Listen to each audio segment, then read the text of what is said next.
Hello and welcome into Constructive Curiosity. I have an awesome guest today, taking some time out right around the holidays. Sal Piacente, amazing life story. He has done so much. If you guys don't know the name, shame on you, because he has been on Travel Channel. He's had books that he's got out there. All great presence all over social media. So Sal, how are you doing tonight? I'm doing good. Thank you very much for having me. I really appreciate that. What I'm really looking to do is tell your story. Everybody, that's followed you or seen you and stuff knows a lot about what you've done as an adult. But let's start at the beginning. What was it like growing up? Grew up in Brooklyn, New York. Tough neighborhood, no doubt. And then when I was 12 years old, my father showed me a street scam called three-card Monte. Well, it's a big scam. A lot of people get taken. Matter of fact, people are still being taken today. If you get a chance, you look up Perimeter Mall in Georgia, and there's a woman that just got taken for $10,000 with it. Oh, yeah.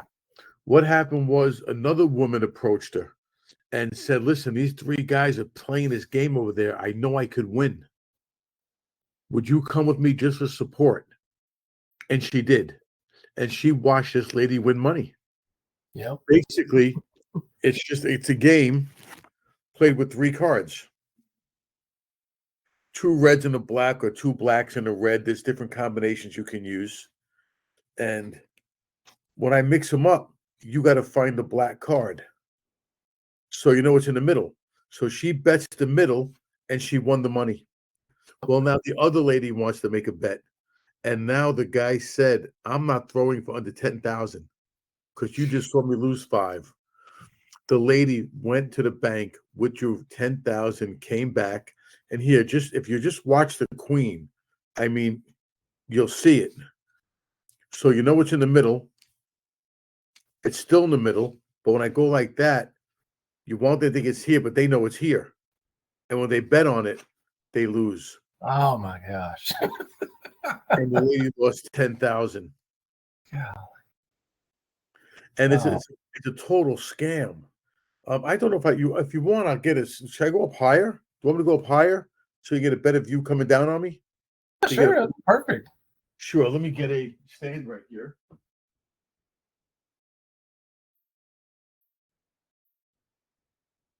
And I'll show you how this is done. Because you should definitely, your viewers should definitely know how this is done, because this is a scam that you're going to see as you get older. And there's different variations of it. And I'll bring it right back. And there you go. Now you got the whole view. I give a little bit of context here, Sal. So I've known Sal for a very long time. He was one of my dear friend's fathers, and he has been fooling me with card stuff since I was in early high school. So he is fantastic. And we'll get into more background about more stuff. I won't interrupt him from the beginning, but I'm still amazed by all this. I just want you to know that, Sal. I appreciate it. I'll show you how the game works. When this game is done, they don't even want you to play. You're going to be begging to play. That's how this is.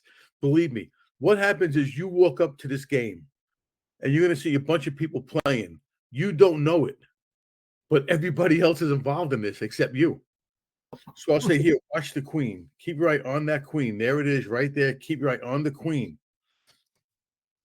So where is it? Now this lady bets over here and I take her money. You know what's in the middle. It's only a matter of time before you say, let me try. And here, just watch the queen. So it's here. Now, people are going to think it's here, but it's not. Now, I accidentally dropped this card, and my partner reaches over, and I'm going to exaggerate that, Ben, so you could see it. Yeah, I'll really exaggerate it. Now, when I come back, my partner makes another bet, and now she wins. Now you want your money back, and you know this corner's bent. So you're going to try and get over on me. I'll do this real slow for you so you can see it. I mean, I'm doing it real slow, and you can still see the corner's bent.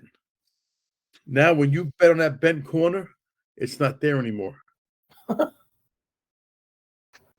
It's right here in the middle. Wow. And all that's happening is this. When I throw the cards down, There's the queen. There's the queen.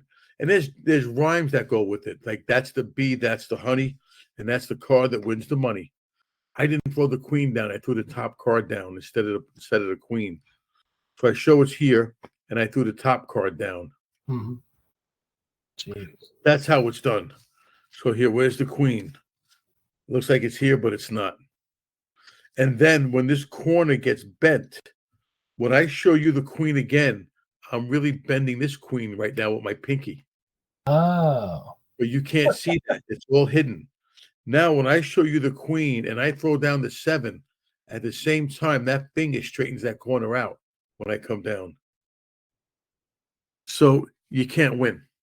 No, golly. Yeah, the sleight of hand there is it's almost like real magic there. The fact that you can do that all so quickly. Oh, real quick. Nobody can even tell. The same thing with this one. This they do with 3 bottle caps and a little piece of sponge.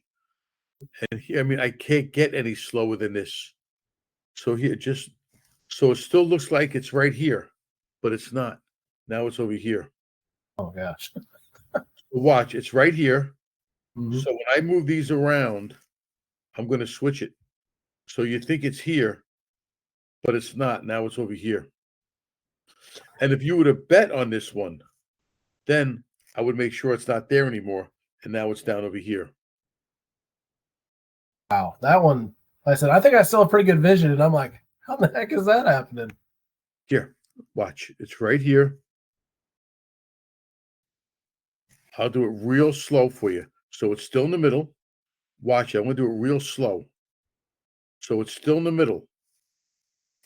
Now, I want you to think it's here, but you really saw it go here. But it's not there anymore. Now it's down over here. And all I'm doing is this sleight of hand. Watch me take it from here and put it here. Just when I move these shells, I just did it. Oh, wow. When I push this forward, it's in my hand.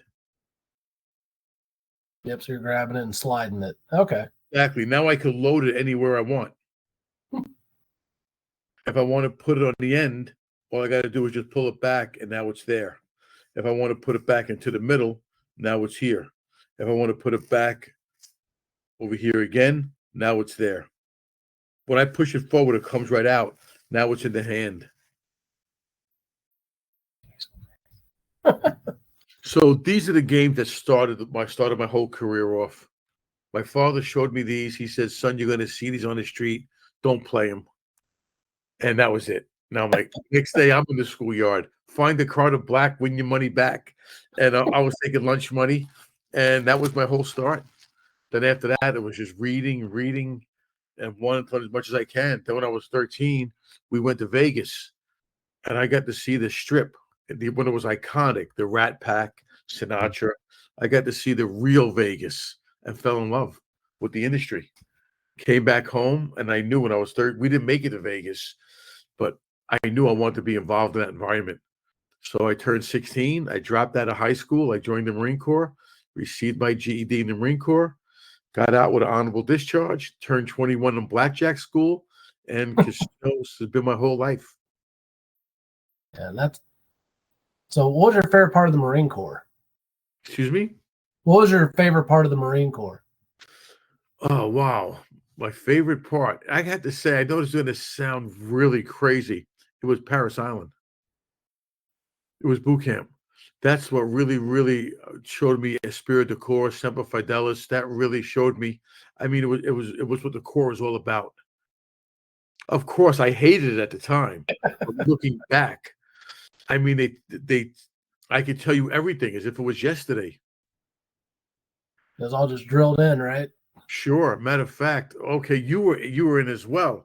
So It's funny. We were in a gun store, and I just picked up a Colt AR-15, the exact replica I had. So my wife said, "What is that weapon?" And I told her, "It's a 5.56 millimeter gas-operated magazine-fed shoulder-fire weapon. It's fired automatic or semi-automatic by the user selector switch, broken down into 3 main groups: the upper receiver, the lower receiver, the bulk carrier group. The cyclic operation is feeding, chambering, locking, firing, unlocking, distraction, ejection, and cocking." And I can tell you, I took it apart and field stripped it like it was yesterday, after not touching that weapon for 40 years. So it's in you. Yeah, the muscle memory is just there. We watched, my wife and I watched something not too long ago, and I'm like, well, my record was 20 seconds disassembly and like 36 disassembly reassembly. Like, I wonder if I can still do it that fast. And I had to go practice. Yeah. It'll come back to you like that. Trust me. Do something over and over and over again. And it's an experience that, movies I don't think ever can do it justice because, there's always some kind of angle with, the military experience. But it's just something that I can't recommend it highly enough to most people. You don't have to stay in for 20 years, but, do it because it's a great life experience. It really is. It really, really is. Teaches you respect, teaches you morals. And yeah, I agree 100%. I highly recommend it. It should be mandatory like it is in other countries. It's just, a couple years, do your time. And I mean, the thing, there's so many benefits that come out of it. You become a better person. You learn a skill. I mean, so if nothing else, it helps you, especially transitioning from a high school into an adult. Like, yeah, it's hard to beat. Now, you were a helicopter pilot, weren't you? Yes. Now, that's a league all to itself. Yeah, that was fun. Lots of fun, a lot of studying. I mean, I didn't realize how much studying really went into it. It's probably 2/3 studying and 1/3 fun. Wow. Yeah, that must have been incredible. They said it's the hardest thing to fly. You could fly a helicopter, you're capable of doing anything. It's fun. And my one buddy was an airlines pilot, and he's like, oh, I can fly faster than you, higher than you. I'm like, well, can you fly backwards? Can you do pirouettes down a runway? We used to do all that stuff for fun. Wow. It was very good times. I bet. So towards your favorite part, what was your least favorite part of the Marine Corps? I was too young. Being away from home. I was too young to know what I had. I just wanted to get out and hang diddy bop and hang out with my friends on the corner. I didn't know what I had. I was too young to know what I have. Isn't that ironic how that just always happens? Every generation, you're like, oh no, I know what I'm doing. And then you're like, man, I really wish I'd have enjoyed this more when I was in it. It's true. It's very, very true. But my whole focus was getting into the casino industry. Well, let's dive into that more. So you talked about the trip going out there to Vegas. That got you, into the idea. So how was it going through the Blackjack school? And then what was your first experiences in Vegas? Oh, I broke it in Atlantic City. It wasn't Vegas, it was Atlantic City where I broke it because I was from Brooklyn. And Atlantic City is only 2.5 hours away. So I broke it at the Atlantis Casino in Atlantic City. Blackjack school was 6 weeks, very easy because I was already adept at handling playing cards. That'd be no problem. And then one day in school, I did a demonstration for one of the instructors, and he said, "Sal, you ought to do a demonstration for the casino I'm affiliated with." And that's how my whole lecturing career started, on game protection and cheating. So side story here. So we're talking about the catching cheats and the game protection. I remember in high school, you had us all over at the house one time. You and Brittany were going back and forth with counting cards and how to make it work. And you said, I can teach you how to do all these things, but if you try to use them, I will catch you. So I was like, yeah, why learn them at this point? I can't use it. It's hard to count cards today. It really is. I mean, it's still effective, but card counting is easy. It really is. You don't need a great memory. You don't need great math skills. I could take any third grader and teach him how to become a proficient card counter. The true art of card counting is beating the casinos and not getting caught. That's the true art. When you can do that, when you tell me you've been playing for 20 years, 25 years, and never been caught, now you got my respect. But as far as the technical skills, that's easy. All you're doing is adding and subtracting by 1 and dividing by 6. That is it.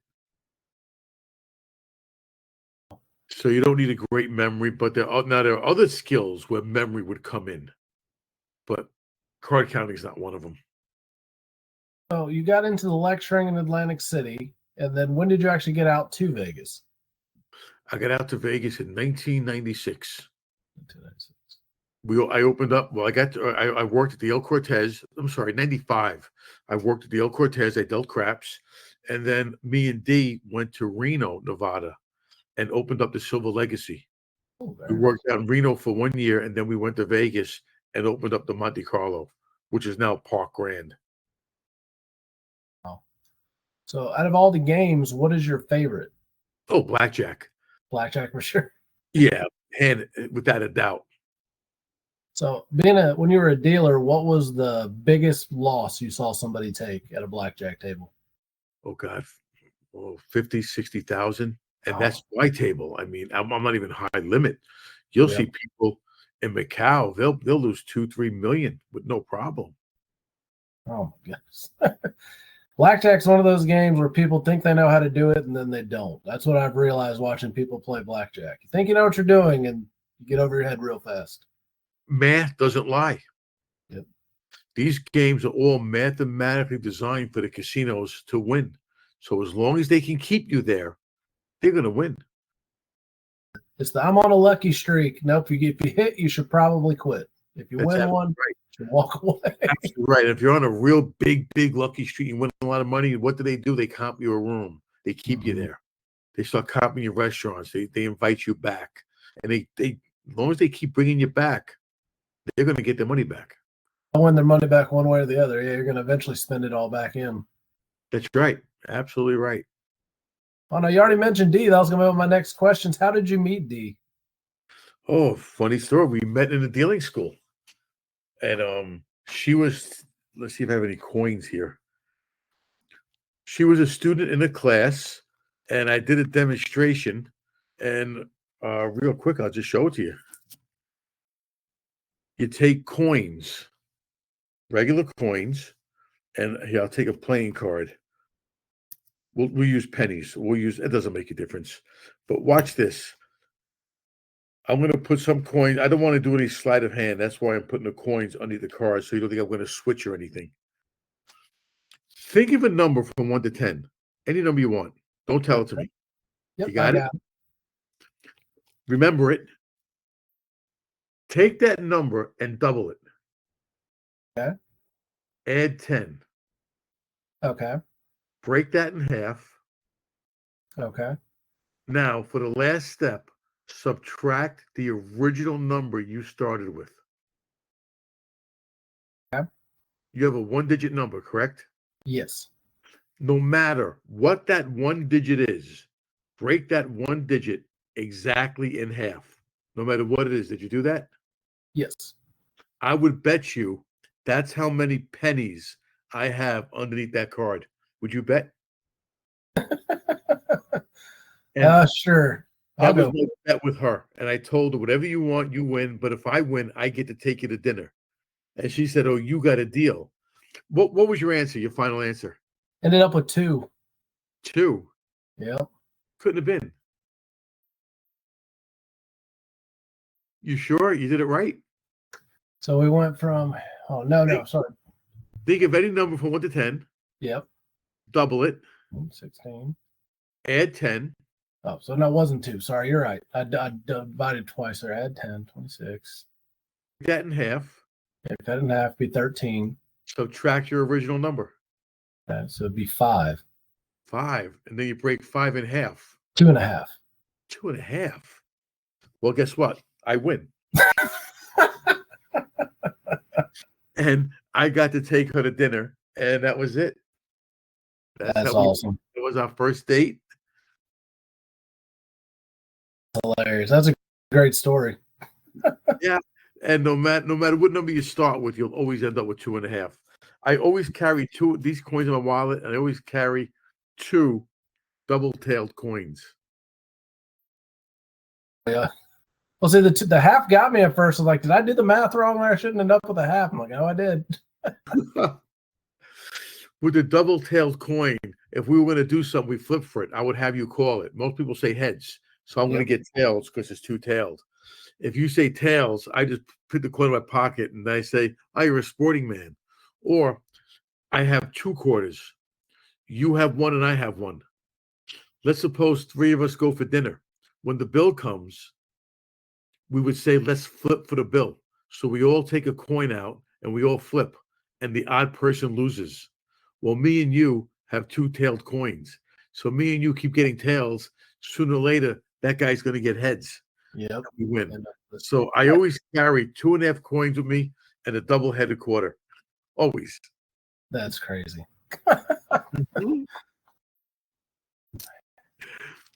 That is a good one. So you went from deal. How long did you work as a dealer? I was a dealer, God, 86, 14 years, 15 years. And then you Mhm. worked in the catching cheats. I remember that was the original story. You were catching all the people in the casino. I did work surveillance. I did. I worked surveillance at the Hard Rock.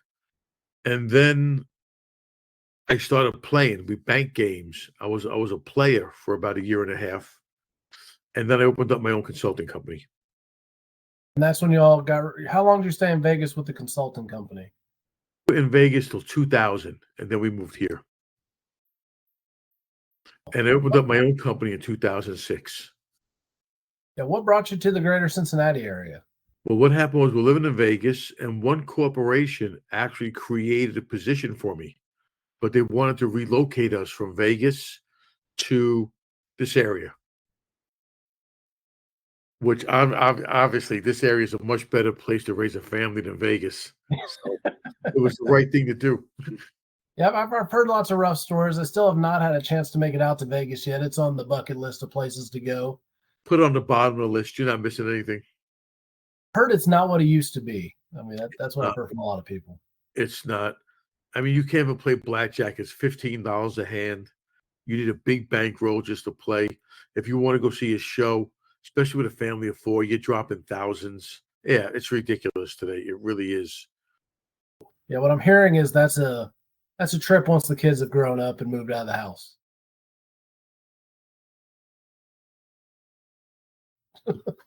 That's true. Very, very true. Not a So place for children.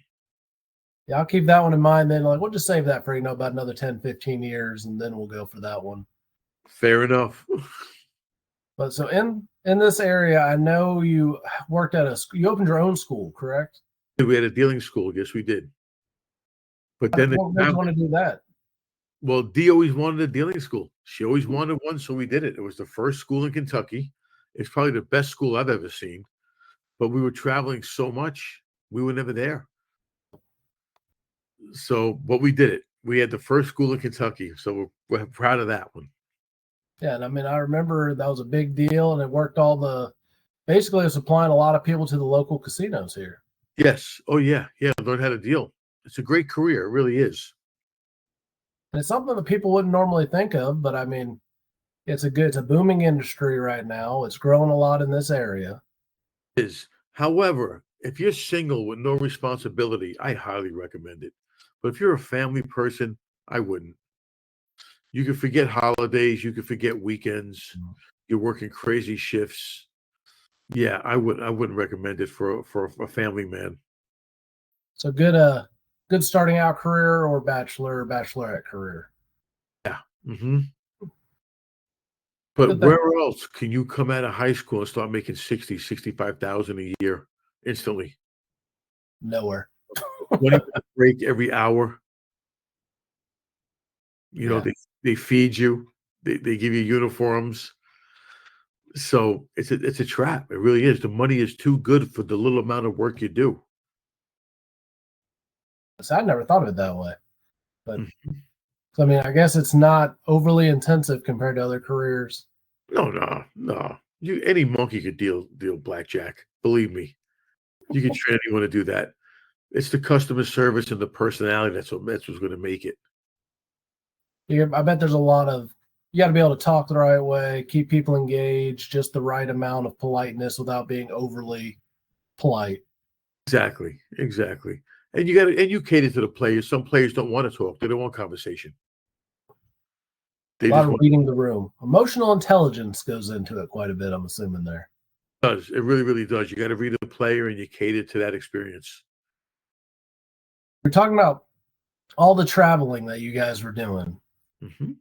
So for the traveling, what all were you doing? I know I'm not going to give away all the stuff, but I know you've had multiple large things that you've done as far as TV, books, stuff like that. Tell us a little bit more than that with the traveling.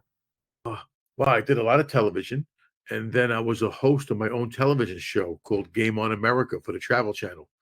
We did 13 episodes. I was the host, and that was a great experience. You can see those episodes on YouTube. And then we just did a video for Vanity Fair, and it went viral. It's at 13.7 million views. Wow. Hmm. And it's funny because Vanity Fair got in touch with me and they said, listen, we want to just do, we want you to critique movies on cheating and see how Hollywood gets it, if they get it right or not. So I wasn't interested. So we broke off, and then Dee says, you should do it. It'll be fun. So I said, oh, if you think I should do it, I'll do it. Yeah. So I emailed them back and said, listen, I'll do it. And they said, well, we don't know if we're going to pick you. You know, we're reaching out to different people, different casino consultants, but we'll send you 2 movies to watch. We'll see how you critique them, and we'll see how you do. They sent me 2 movies, and I didn't even watch them. I emailed them right back and said, you're picking me. Forget everyone else.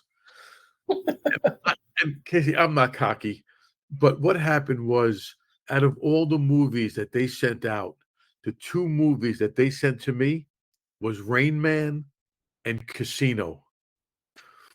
In real life, I was dear friends with the real Rain Man, Kim Peek. The movie Casino, we know several of the real characters, not the actors, the real characters. So I said, what do you want to know? I'll tell you all the behind the scenes. And they picked me. And if you get a chance, it's on YouTube, Vanity Fair, Sal Piacente. And yeah, you'll see some really good cheating in sleight of hand. I'll definitely be checking that one out. I mean, so you actually knew the real characters from Casino, or not the real people that the characters were based on, I should say, from those 2 movies, which are just classic movies based on real life. I mean, just awesome. Right. Absolutely right. Well, what happened was, because when I moved to Vegas, I met the right people. Some people say I met the wrong people. I met the right people. And I got to meet this guy, Murray Ehrenberg, who Don Rickles portrayed in the movie. I got to be real close with Steve Forty, who was the main consultant for the movie, with Murray. So I got real close to these guys. And then I did a memory demonstration for Dee. And Dee said, wow, that's right out of Rain Man. So I said, what's Rain Man? I never saw the movie. So I watched the movie. And I'm like, this is incredible. Obviously, it's a script. Yeah. But I said, is there a real character? And there is. It was Kim Peek. And I wanted to meet him. So I know he lives in Salt Lake City. I'm lecturing in California. I landed Salt Lake City. I called Dee and I told Dee, listen, when I come back, I'm staying here until I meet Kim. Casey, he walked on my plane. As I hold the phone, he walked on my plane. I was like, this is incredible. And I got to meet him. Now, what's the chances of that? Millions to 1.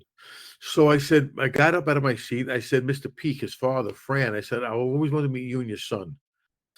And then he says, where are you from, Sal? I said, Florence, Kentucky. And his son, Kim, remember, he's autistic. So he's sitting there like this, and he just goes on to this whole rant about Florence, Kentucky. 13 miles out of Cincinnati, Ohio. 71, 75 are your main highways. 275 is your loop. The area code is 859. Used to be 606. He knew my radio stations, my TV stations, and then he did that with everybody around him on the plane. Oh my God. Now I'm like, there's no way. No way. And then I said, listen, I'd love to take you and your son to dinner. Is that possible? He said, sure, the next time you're in town. I said, no. When? I'm coming back for this. Yep. He's like, I get back on Thursday. I said, how about Saturday? So I came home. I got plane tickets for me and Dee to go to Salt Lake City on Saturday, flew out, and I spoke with him every day on the phone to the day he died. Wow. December 19, 2009. Mm-hmm. That's an incredible story. Yeah. Jeez. And from there, I met Barry Morrow. And have you ever seen the movie by any chance? One. Have you ever seen Rain Man? I've seen clips. That's about as much as I've seen of that one. I need to watch it probably. Every local, it was filmed around here. So yeah, I definitely highly recommend it. And it's one that I've been meaning to see, watch the clips on it when it comes on my phone for reels. And yeah, I need to get better on my cinematography. I've been slacking a lot over the years. Oh, you got plenty of time. It's a great movie. It's 1988. So That's a great year for me. Take your career to new heights with Constructive Curiosity. Whether it's career coaching, mental performance training, or business management consulting, Constructive Curiosity has the insight to get it right. Visit constructivecuriosity.com to get started Was it? today. That's when I was born. oh my God, what month? I was born November 7th in 88. November 7th. That was a Monday. Yep. See, I remember that because my parents would always tell me that it was the day after the Bengals beat the Steelers by the biggest margin in franchise history. That's funny. Yeah. So I was doomed to be a Bengals fan, unfortunately. We were doing good this year. Yeah. That's my other podcast, so we won't get into that one. If you do look your date up, you see I'm right. You were born on a Monday. Yep, I was. And the funny thing is, my wife and I just figured it out not too long ago because she was born in March of 89. And somehow our birthdays are always on the same day of the week. It's just math. But we never realized it until a couple years ago. I'm like, if my birthday's on a Monday, your birthday's on a Monday. It's just funny how that works out. What was she born on? What day was she born? March what? 20th. 20th. Yeah, that was a Monday too. Yeah, so it was just funny. Like we realized that, like, oh, well, now at least I'll know what day of the week your birthday is on, not just the date, but the actual day of the week. So I can't forget any way possible now. Oh, wow. Yeah, you give me any day, any date, any century, I can tell you what day of the week it was. I can tell you anything about it. Yeah. And that's what started the whole thing off with the memory. And then I wanted to meet Kim Peek, who had the greatest memory in the world. I remember you had a book out about memory. I'm working on it. It's being proofread right now.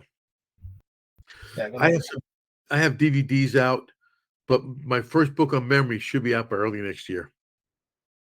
I mean, it's the things you can teach people with that is incredible. The association, how to memorize things based on things that are easy to stick in your brain. I mean, it's great. And it all stemmed from cheating, from casino cheating. Yep. So something that most people would look down upon and be like, you don't need to know, it's a terrible skill. But no, it's a great life skill because you can apply it in so many different ways. Everybody. That's absolutely right. I mean, if we go into the next room, I have my library. I have well over 1,000 books just on memory from the 1500s till today. Wow. Mm-hmm. The things people don't spend enough time on. That's true. Very, very true. You got to train it or it's going to turn into mush. We tell students what to learn. We don't teach them how to learn. Mm-hmm. Which is but the whole thing started with casino cheating. I saw a blackjack scam once. I'll show you. Here, we'll do this. Let's get rid of cut cards. Let's get the jokers out. In blackjack, 10 jack, queen, kings at 10. So watch what I would do. Let's just suppose these cards got dealt right here. So that would be 3 10s in blackjack.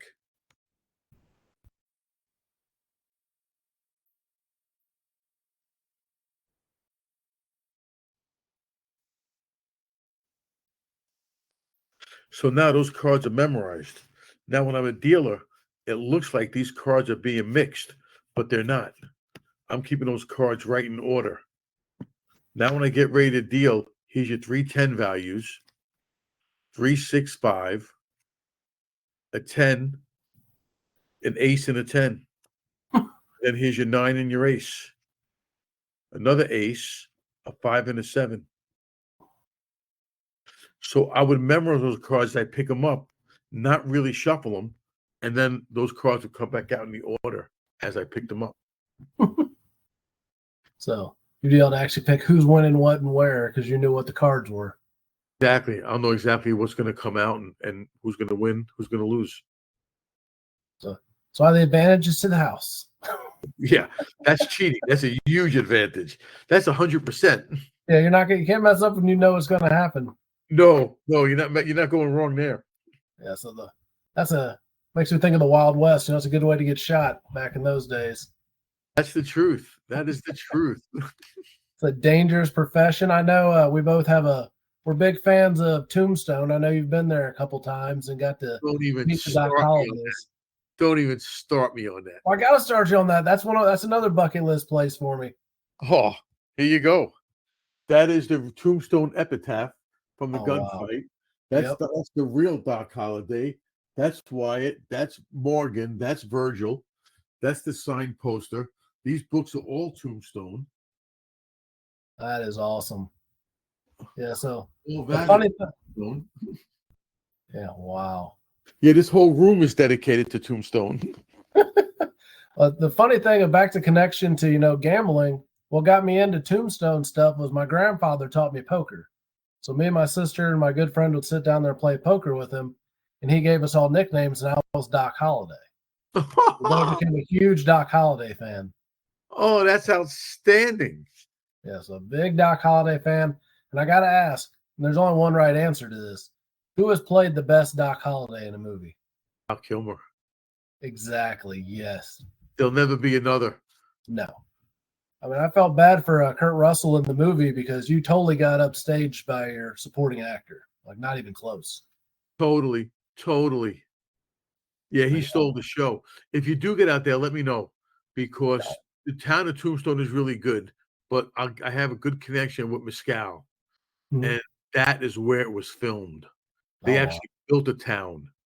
And yeah, me and Dee were just there. We made a good connection. If you get out there, let me know.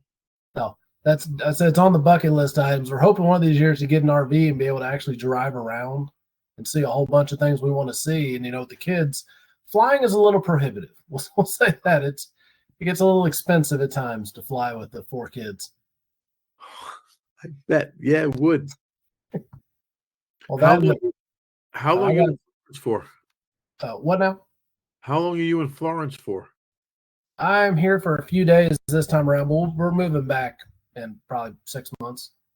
If you want to stop by before you leave, I'll give you some. Oh, I have some newspapers. I have another one of those newspapers from the gunfight. And I got some other stuff you could take back. It'd be some great reading for you. Oh, definitely. I'd love that. I'll see if we should have time. So I'll try to set something up and I'll message you about that. Meet you somewhere. You let me know. I'll make sure you get it before you leave. Oh, thank you so much. That was awesome. Oh, my pleasure. Yeah. But something funny on the flying. You'll get a kick out of this. So I was a pilot, right? My wife is terrified of airplanes. Is she really? So yeah, trying to get her on a flight, you already have to negotiate strenuously to convince her to go. But I'm like, flying's the best way to travel. You It's get there, you land, and there you go. You can sleep the entire flight if you want to. That's the truth. That is the truth. Yeah, so it cracks me up though. She don't fly. One of my good friends is terrified of flying, and I'm like, coming from someone who's flown in dangerous places and dangerous situations, an airline is easy. You just sit there and relax. Wow. Puts a damper on the travel. She's like, we can drive there, and I'm like, it's gonna take a while to get there. Nah, yeah, you gotta fly. You fly right into Tucson. Goodness. So what are you up to nowadays? What are your big things? I know you're working on the book, but what else? Yeah, that's it. We're just close to home now. That's about it. Got one or 2 grandkids now. One, just one. That's what keeps us here. Yeah, I bet that puts a damper on the traveling because you don't want to miss out on anything. That is the truth. That is the truth. I mean, well, if you're letting them, you're gonna have the grandkids have as much fun as we got to have at your house. They're gonna have a wonderful time. Oh yeah, he loves coming here. Except I'm getting too old. Then after he leaves the next day, I can't even get out of bed. I can't even move. So you gotta hang in there though, because you still gotta pull all the pranks when he's older. You can't pull all the fun pranks. Oh, don't worry about that. I got them. So I usually like to ask a few questions as we're getting closer to the end of the podcast. And I mean, this is going to be a hard one for you because you've been so many places. You've done so many things. But of your list of places you want to go to, which one haven't you been to and where do you want to go most? What haven't I been to?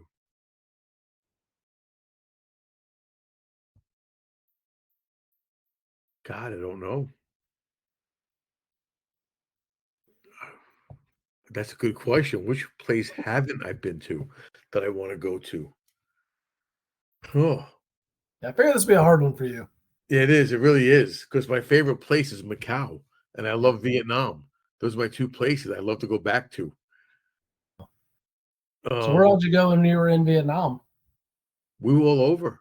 We were all over in Da Nang, we were in Saigon, we were in Hoi An, and I loved it. I really did, because I wanted to see where my brothers fought. Yep. I wanted to see. I mean, I know there's a lot of debates. I know if I say something right now, it's going to upset people. We lost that war, that battle, that conflict. You know, people say we didn't. Well, if we didn't, they wouldn't be communism. We tried to free them. We didn't. And I got to see firsthand the tunnels on how they beat us. It was incredible. Yeah, counterinsurgency is a hard way to go. Excuse me? Say counterinsurgency is a hard way to go. Totally. We actually built a Marine Corps base right on top of a tunnel, and we didn't even know it. They were 10 feet below the ground listening to Anne Margaret. Wow. Mm-hmm. Yeah, so my dad's a Vietnam vet, and he was at Da Nang Air Base watching the movie The Green Berets. As the rockets were coming in the movie, they were actually taking rockets on the actual base in Da Nang. That's crazy. Oh, wow. I was like, now that's a story you wouldn't get to hear very often from anyone. No, that's the truth. That's a bucket list place for me. I've always wanted to go and see where he's been at, and he is in Da Nang and Quan Nai, which is a smaller place. I definitely recommend getting out there, and I'll tell you something, it changed. The people love us. Not all. A lot of old. I've heard. When I was in Japan, I had a few of my buddies that went to Vietnam for leave and took some time over there. And they said, yeah, it's really friendly for the most part. It really is. Oh, Thailand. I've never been to Thailand, but that's where I'd like to go. Well, I did know some people went to Thailand too, and I've heard really good things. You can lay with the drugged out tigers, but you also might get mauled. You have no idea. But I heard Japan is one of the best. I heard Japan, they love us over there. For the most part, it depends. I mean, I lived there for a year and a half, and I have a lot of good friends there still, made some great connections. They like travelers. They don't like if you stick around. Okay. So that's something I figured out is if you go to the really touristy areas that are ready for foreigners, and they're fine with it. But we lived probably, 30 minutes outside of Tokyo, and those places around there where no, you're not allowed in here. Really? Foreigners in there, yeah. Wow. And it's a very weird experience because America, you have a melting pot, you have a lot of different people, and it was the only time in my life I've been the only person that looks like me. Really? In places, so it's very interesting to deal with that demographic. And I worked very closely with the Japanese military when I was there, so I'd spend a lot of time with them, go out on the community with them. And things, like in America, that you're like, oh, this is totally normal to be outside in uniform. And we didn't think about it. We didn't realize that they weren't allowed to leave the base in uniform. Really? He didn't tell me that. And I'm like, oh, okay, we're going to go out to lunch at this place I normally go to.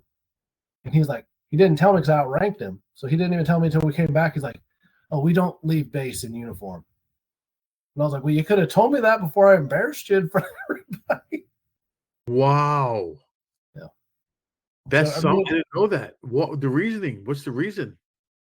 The Japanese Ground Self-Defense Force, because it's not an army, you're not allowed to call it an army based on the treaties after the Second World War. It's looked down upon by a lot of Japanese society. Ah, okay. Yeah, it's not as highly regarded, and they don't like to remember that there's any kind of pseudo-military, or it is military. They don't like to remember that it's there. There are actually protesters outside of the U.S. base a couple times when I was there. Wow. Us there. I would never thought that.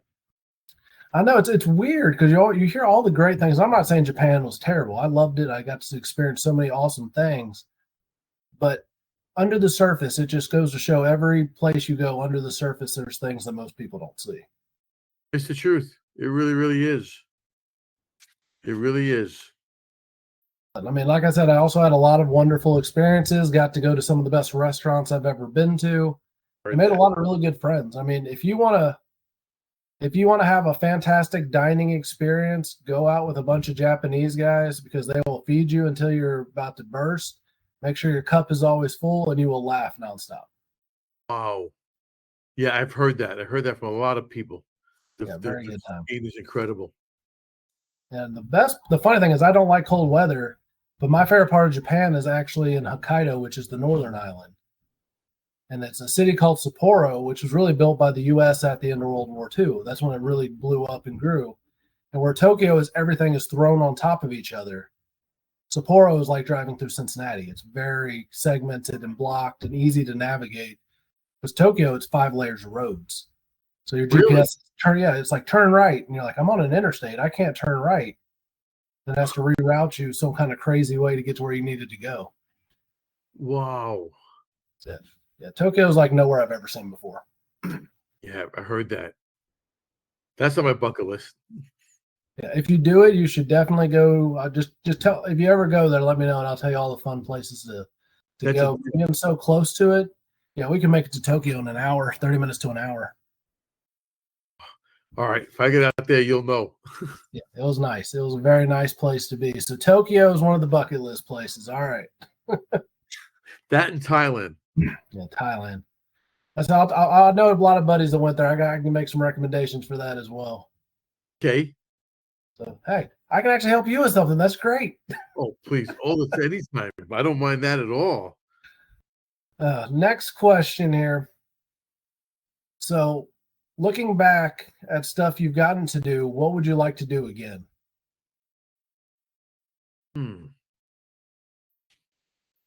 Anything? Anything. Skydiving. I enjoyed that. I have 4 jumps, and I'm sorry I didn't go more with that. Yeah, seems like it'd be fun. It's a blast. It really is. Unlike any other feeling. But now that I'm getting older, and now that I'm getting heavier, my equilibrium, I don't know if I would do it again. But I wish I would have stayed with that. Yep. So, sorry, I have people interrupting me in the background here a little bit. No worries. But yeah, skydiving is something I always wanted to try. I was hoping that the Army would pay for it and send me to airborne school. But once you become a pilot, they're like, we're not letting you jump out of airplanes. Really? Yeah, I guess it's too injury related. It's too easy to break an ankle, or I remember even as a kid, I went over to Lunken Airport and watched guys jump out for a demonstration. One of the guys broke his leg. Like at the jump. Very, very easily. Yeah, PLF, you got to put your feet and knees together and just fall over. 5 points of contact, parachute landing fall. That's right. Absolutely right. But I did get to be in the plane when Brittany made her first jump. How was that? It was a blast. I got to watch her jump out, so that was fun. Yes, that's what my buddy's like. Jumping out is different than having a static line, because the static line, you don't have to have a choice. It's going to open. You don't have to worry. Yeah, you jump out, it's opening up automatically. Now free fall is where it's at. Yeah, so that's why it'd be interesting to try the free fall. Because yeah, if it already automatically opens, he said, I knew one guy who was an airborne, and he did 26 jumps, and he said I did 1 day jump and 25 night jumps. Because after the first one, I just closed my eyes. Wow. I was like, you think you'd stop doing it if you didn't like it that much? But he's like, no, it pays too well to be on jump status.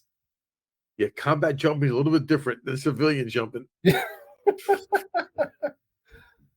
Well, the last question I always like to ask is, I try to think of a time in your life that's pretty universal for everybody. And, going from middle school to high school or junior high to high school, that like 8th grade, 13 to 14-year-old self. If you could go back and talk to your 13 to 14-year-old self, what would you say? Whatever you want to do in life, you got to do it. No matter what you want to do, be the best at it. And don't let anyone tell you can't do it. I like that. That's a lot of great perspective right there. That was my father. My father said, I don't care what you want to read, as long as you read. You want to read comic books? I'll bring you home comic books as long as you read. But no matter what you want to do, when you can go to work and you enjoy what you're doing, then you got life right here. When you go to work and it's dreadful, then it could be hell. But now, as long as you enjoy what you're doing, I highly recommend that. And that's a big lesson that I wish people would just take more to heart. I mean, I get that, money is important. You need it to live. You need it for stuff. But money doesn't bring you the enjoyment of life. Oh, absolutely right. And that's you gotta enjoy what you're doing. You have to be glad and thankful for the opportunities that you have. So, I mean, your perspective is fantastic. I was very fortunate. I really was. And treat other people the way you want to be treated. The golden rule in life. Exactly. I wouldn't be where I am today without a lot of people helping me. And I would be a real low life if I didn't help other people. I'd be selfish. So. I mean, I always love to tell my kids, just let people be who they are. Let them live their lives. You don't have to agree with what they do, but you don't have to interfere either. That's right. Absolutely right. And one of my favorite sayings that one of my bosses had when I was in the military was, if you have a narrow mind, you need to travel more. Because you'll get to experience so much and learn so much that you'll expand your horizons. It's true. It really, really is. When you go to other countries like third world and you see how children live, our kids, let them see that. It'll be a different world. Yeah. Our homeless people have cell phones.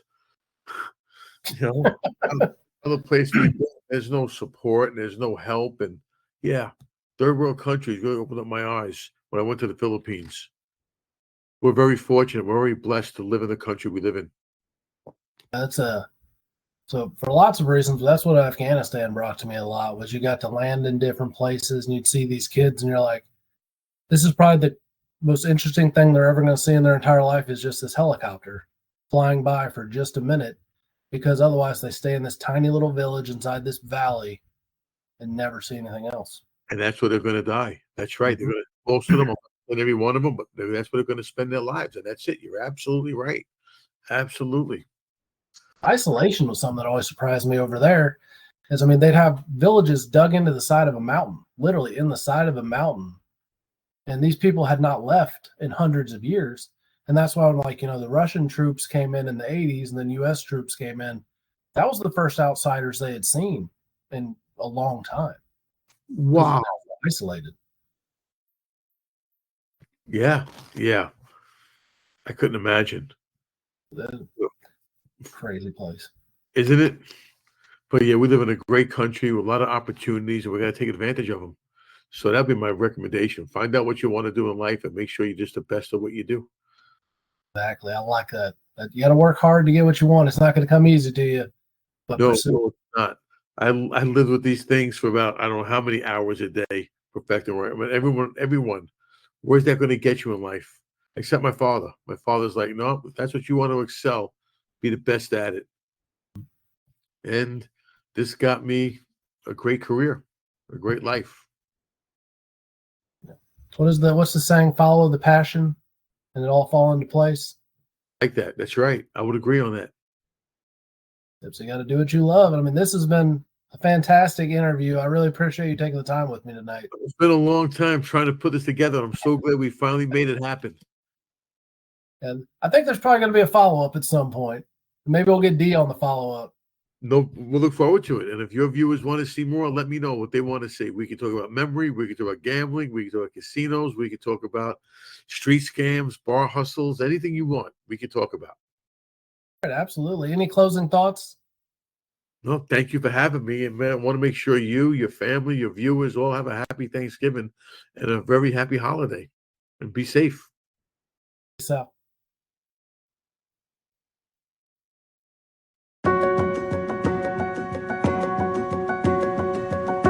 Thank you for listening to Constructive Curiosity. Visit constructivecuriosity.com to learn more about our mental performance training, career coaching, and business management consulting services. Constructive Curiosity has the insight to get it right. Thank you for listening and keep being the best version of yourself.